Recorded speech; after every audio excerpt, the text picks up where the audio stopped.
en marchandises, Ouais. puis en profit. Et donc, pour que les gens acceptent ça, faut leur faire croire qu'ils valent moins que la personne qui leur pompe le fric.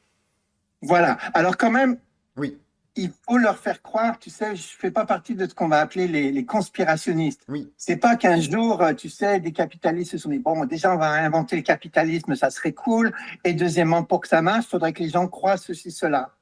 C'est beaucoup plus organique que ça, si tu veux, hein. À un moment donné, cette chose-là s'installe. C'est comme, j'y pense vraiment comme, c'est une espèce d'algorithme d'intelligence artificielle qui s'installe et qui se reproduit. Et une des choses qui l'aide à se reproduire, c'est le fait qu'à l'intérieur de nous, il y a toujours cette tension entre pareil et différent qui, quand elle est saine, c'est OK, on est tous différents, mais on est tous pareils, on a tous les mêmes droits, on est tous autant humains que les autres, qu'on habite ici, qu'on ait telle couleur de peau, qu'on ait telle culture, telle spiritualité, telle religion, telle manière d'organiser notre vie, nos relations familiales, genre, etc., tu vois, mais juste différent. Et une autre qui dit non, non, non, cette différence-là, elle te parle de la valeur, de qui a le droit à quoi. Et il y a toujours cette tension dans les humains. C'est pas arrivé avec le capitalisme. Depuis qu'a émergé la conscience humaine et ses identités, il y a toujours eu cette tension que moi j'appelle dialectique, tu vois. Et c'est juste que le capitalisme marche au mieux quand il va en direction de différence, ça veut dire différentes valeurs fondamentales. C'est pour ça d'ailleurs que le, le développement du capitalisme sur la planète s'est fait en même temps que le colonialisme, que le développement du racisme biologique, que toutes ces théories qui cherchent à naturaliser l'inégalité, pas juste l'inégalité parce qu'on est tous différents, mais l'inégalité de valeurs humaines fondamentales. oui. Pour ceux qui ne connaissent pas, il y a toute une histoire de théories essentialistes qui disent que certains humains veulent moins que d'autres à la base.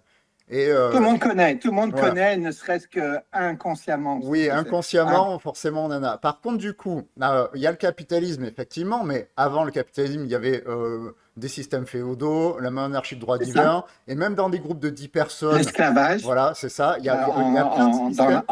dans l'Athènes antique, etc. Et selon toi, l'un des points communs à tous ces systèmes où on écrase un peu des populations, ça serait, il y en a qui valent moins que d'autres, en fait. C'est, si tu veux, la tension permanente dans l'identité humaine et de gérer cette différence et égalité.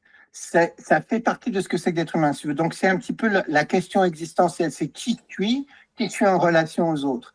Et oui, le système va toujours faire la différence. Si moi, je suis plus, par exemple, grand que les autres, ou plus capable d'apprendre par cœur, je ne sais pas quoi, tel texte, ou plus capable de courir rapidement, etc., il y a toujours le danger à l'intérieur de ça que ça devienne, ah, ça veut dire qu'en fait, je ne suis pas juste différent, mais j'ai plus de valeur. Ah oui, d'accord. Et de l'autre côté, c'est la même chose. Donc c'est vraiment une tension à l'intérieur même des systèmes de sens humains, tu vois. Donc c'est pour ça que je dis, je suis pas conspirationniste. Je pense pas que les capitalistes sont des gens.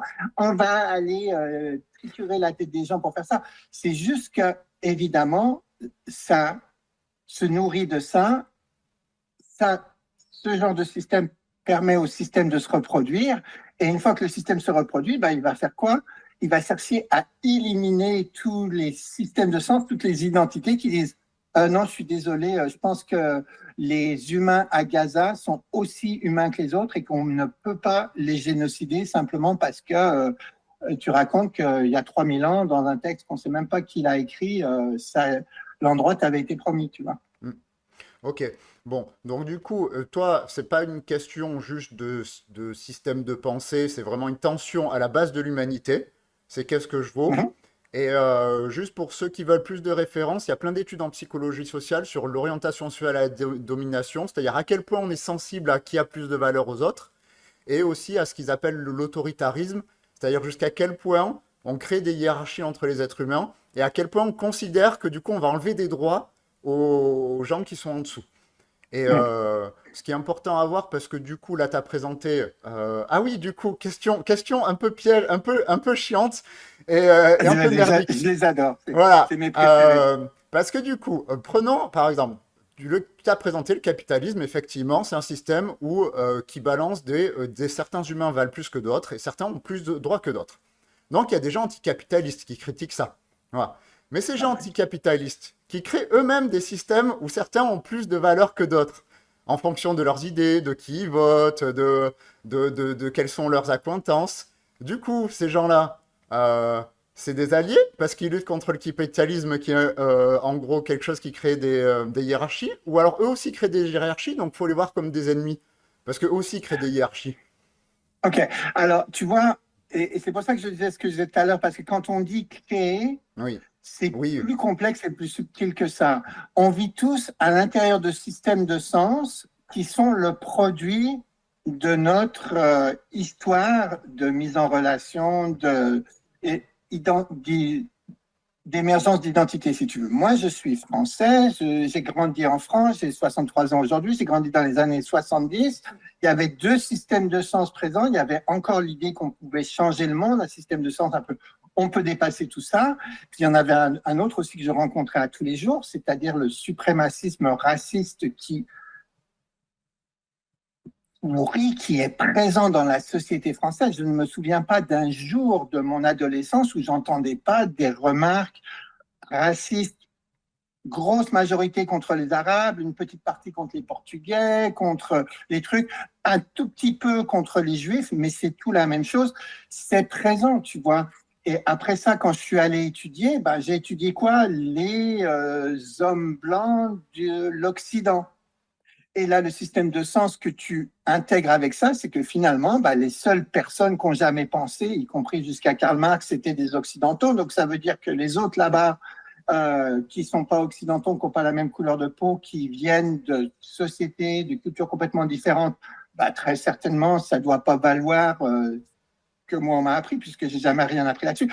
Qui connaît quoi que ce soit sur le fait que la Chine, c'est une société continue depuis les avis sont partagés, on va dire 3000 ans, c'est certain, il y en a qui disent jusqu'à 5000 ans, avec un corpus de pensée, de philosophie politique.